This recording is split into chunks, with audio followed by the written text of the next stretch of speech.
दोस्तों, आज हम फिजिक्स के न्यूमेरिकल की बात करते हैं, जिसमें टॉपिक है यूनिट एंड डायमेंशन। इसमें हम आप लोगों को सिखाते हैं कि डायमेंशन कैसे निकाला जाता है। इसका निकालने का बहुत इजी कंसेप्ट है। आपको मात्र 3 डायमेंशन को ध्यान में रखना, वो ही नहीं रखना, वो आपको वैसे ही पता चल जाएगा। देखिए, पहला है समय। समय जिसका इंग्लिश में कहता है टाइम, इसका डायमेंशन क्या होता है? टी। एक है आपका द्रव्यमान। द्रव्यमान इंग्लिश में मास यानी एम। एक होता है लंबाई, इंग्लिश में लेंथ यानी एल। ठीक है। अब देखिए, यही 3 है जो मेन आपका डायमेंशन निकालने का बेस है। इसी से आप मैक्सिमम डायमेंशन आप निकाल सकते हैं। जैसे देखिए, एग्जांपल देखिए, चाल। चाल इक्वल टू क्या आता है? दूरी बटा समय। दूरी का डायमेंशन एल, समय का डायमेंशन टी। अगर देखिए फाइनल डायमेंशन चाल का, तो एल टी इनवर्स। देखिए, चाल का डायमेंशन हो गया। अब चाल के हैं या फिर बेग के हैं, दोनों का डायमेंशन क्या होता है? सेम होता है। ठीक है। आगे हम बात करते हैं त्वरण। इंग्लिश में बात करें तो एक्सेलरेशन। त्वरण क्या है? चाल में परिवर्तन की दर। तो देखिए, यानी अर्थात चाल बटा समय। चाल यानी चाल का देखिए क्या है dimension? L T inverse by T. अगर हम फाइनल की बात करें तो क्या आएगा? देखें तो एल टी, एक यहाँ इनवर्स, एक यहाँ ऊपर जाएगा तभी तो इनवर्स से काम करेगा, यानी टी इनवर्स 2। अब देखिए, डायमेंशन कभी कभी जो एग्जाम में ऐसा रहता है, देखे जाते हैं कैसे। मान लेते हैं m0 l0 t। इसका फाइनल मतलब क्या है? जैसे किसी भी मान लेते हैं, किसी भी संख्या पर, किसी भी चर पर क्या जीरो, तो इसका मतलब क्या है? एक है। तो देखिए तो, अगर यहाँ एक कर दें तो फाइनल क्या बचेगा? टी।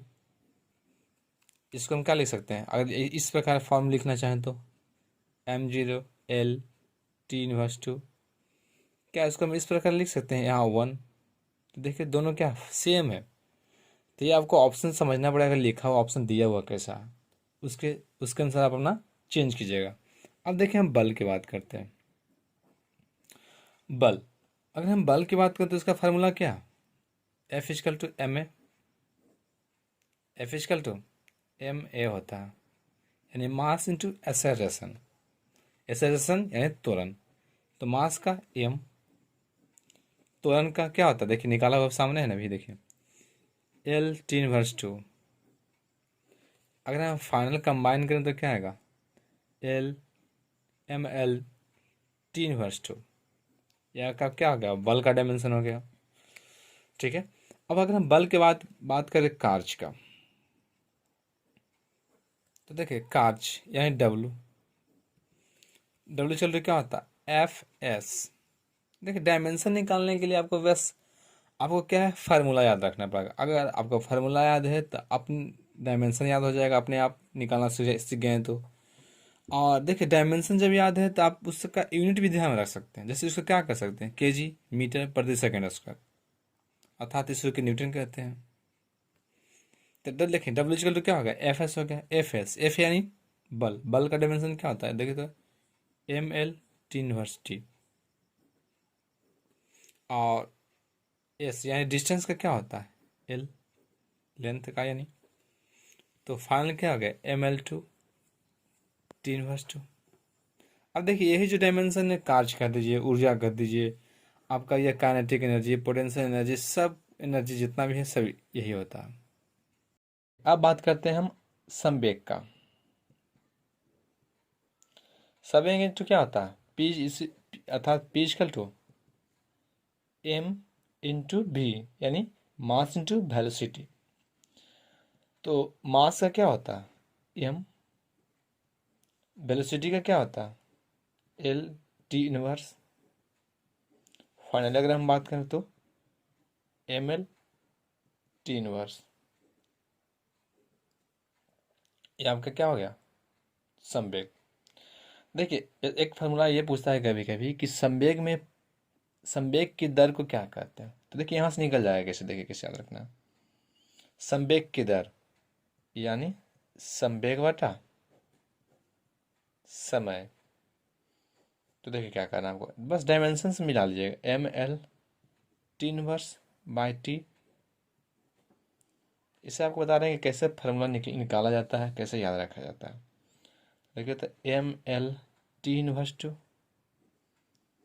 अब ये देखिए कि हाँ, अभी हम कुछ देर पहले इसका डायमेंशन निकाले थे, किसका डायमेंशन है देखिए तो, बल का है, ये भी आ गया। अर्थात कह सकते हैं संवेग में परिवर्तन की दर को क्या कहते हैं हम, बल कहते हैं। इस तरह से हम याद रख सकते हैं। देखिए एक होता है आवेग, इसको आई कहते हैं। I equal to F into T, यानी बल इंटू समय। देखिए M L T inverse two into T, M L T inverse. क्या देखिए यहाँ से क्या निकला कि जो आपका आवेग है संवेग के इक्विवेलेंट है, देखे तो, है ना। अब देखिए आवेग का निकालते हैं, आवेग का तो निकल गया, अब निकालते हैं दाब का। दाब इक्वल टू क्या होता है, बल बटा एरिया, यानी बल बटा क्षेत्रफल। बल यानी क्या, M L T inverse two area, यानी एल टू। फाइनल देखे तो यहाँ एक है, यहाँ दो है, तो एक कैंसिल हो जाएगा, और जो ये एक बचा वो तो इन्वर्स में जाएगा, M L inverse T inverse two. ये आपका क्या हो गया, दाब का। अब देखिए क्षेत्रफल का हम कैसे निकालें, थोड़ा सा देख लीजिएगा। क्षेत्रफल इक्वल टू क्या होता है, मीटर यानी एल स्क्वायर, लंबाई का स्क्वायर, यही ना कह सकते हैं हम, लंबाई का स्क्वायर, मीटर इंटू मीटर कुछ भी, तो L into L, L equal to L square. इस पे हम निकाल सकते हैं आयतन का भी।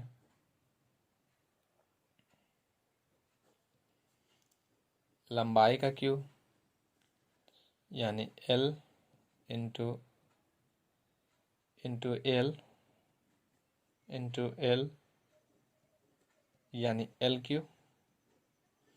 एफ का आयतन का निकल गया। अब अगर हम घनत्व की बात करें तो घनत्व का फॉर्मूला क्या होता है, द्रव्यमान बटा आयतन।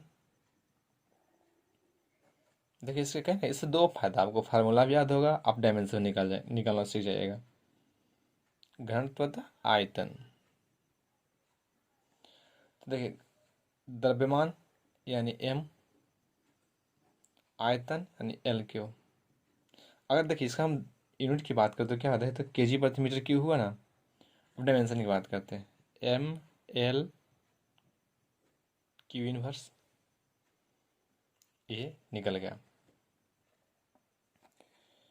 अब कुछ बात करते हैं टिपिकल डायमेंशन का, जो जनरली पूछा जाता है एग्जाम में। अब देखिए पहला है बालाघुर।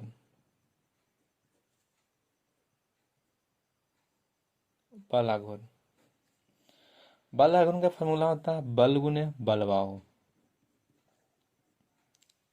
बल बाहु, बाहु माने भुजा, यानी उसका जो लंबाई है वो साइड, बल, बल का डायमेंशन क्या होता है, M L T inverse two. बल बाहु बस कुछ नहीं, बीच की लंबाई होती है एल, यानी M L two T inverse two. ये आपका बल बाहु, बालाघुन, यानी जिसको इंग्लिश में टॉर्क कहते हैं, टॉर्क। देखिए एक होता है कोणीय संवेग। कोणीय संवेग के पहले आप जड़त्व आघूर्ण समझ लीजिए। जड़त्व आघूर्ण, इसका फार्मूला होता है M R square. M mass, R radius, mass यानी एम, रेडियस यानी एल, क्या है दो है तो दो यानी स्क्वायर, क्या निकला एम एल टू। यहाँ आ गया आपका जड़त्व आघूर्ण, जिसको इंग्लिश में कहते हैं मोमेंट ऑफ इनर्शिया। अब देखिए, एक होता है, देखिए एक होता है आपका धारा। धारा यानी करंट। करंट को हम इंडिकेट करते हैं आई से। कहीं कहीं ए रहता है लेकिन आई ही लेके चलते हैं, ठीक है। अब देखिए, धारा एक फॉर्मूला सुनेंगे, Q equal to I T, यानी आवेश। धारा इंटू समय। देखिए Q equal to I into T. तो देखिए धारा का करंट क्या हो गया, धारा का डायमेंशन आई, समय का क्या हो गया टी। देखिए Q equal to I T, तो इसका डायमेंशन हो गया आई टी।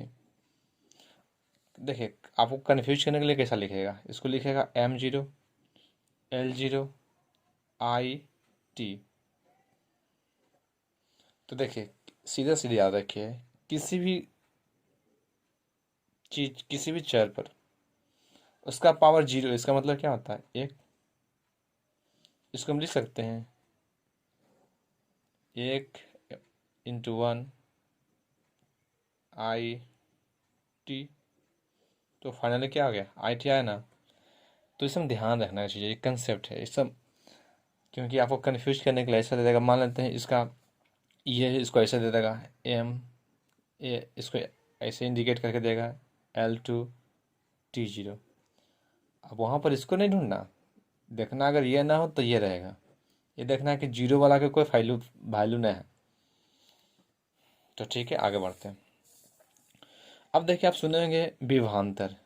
विभवांतर यानी V equal to W/Q। It means कार्य बटा आवेश।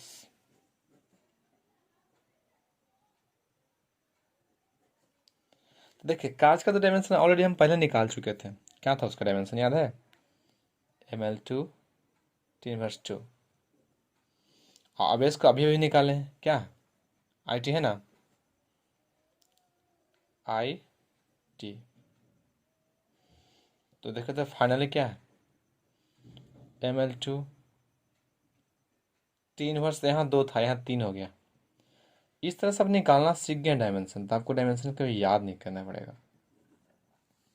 ठीक है, अब देखिए यहाँ से जो पूछता है ओम्स ला के मिलाकर V equal to I R. इसमें से रेजिस्टेंस का कई बार पूछा हुआ चीज़ है ये, कि रेजिस्टेंस का डायमेंशन क्या होता है।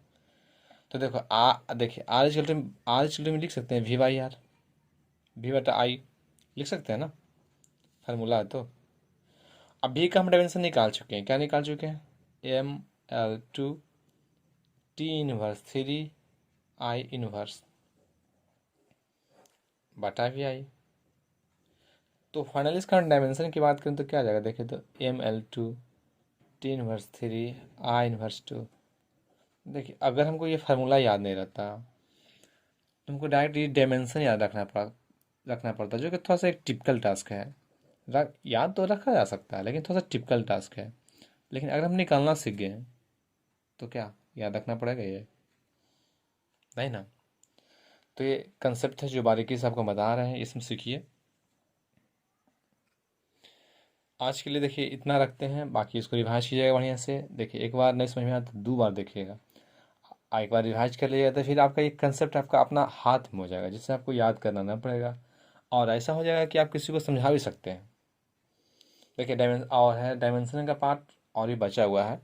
जैसे आपका हो गया, आपका कोणीय वेग हो गया। वहाँ से देखिए ये बहुत बार पूछा है, कोणीय संवेग के बारे में पूछा है। तो ये सब अगले पार्ट में आपको हम बताएंगे। यहाँ तक आपको अच्छा लगे तो इसको लाइक कीजिएगा, शेयर कीजिएगा, कमेंट्स कीजिएगा।